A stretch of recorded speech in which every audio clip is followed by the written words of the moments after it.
Bhojpuri cinema industry का सबसे बड़े अवार्ड शो का आयोजन मुंबई में किया गया। इस शो में भोजपुरी फिल्म इंडस्ट्री के करीब सभी बड़े सितारे मौजूद थे, मगर सबकी निगाहें टिकी थी खेसारी लाल यादव पे। हालांकि इस अवार्ड शो में खेसारी लाल यादव नहीं पहुंचे और खबरें ऐसी आ रही हैं कि खेसारी लाल यादव को इस शो में बुलाया ही नहीं गया था, इसीलिए उन्हें इस शो में नहीं देखा गया।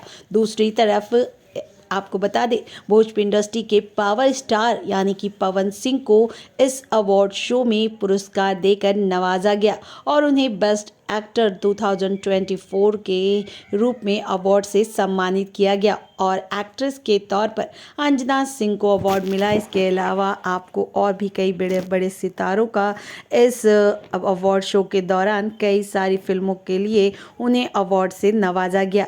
लेकिन अब खबरें फिलहाल खेसारी लाल यादव को लेकर के चर्चाओं में बनी हुई है।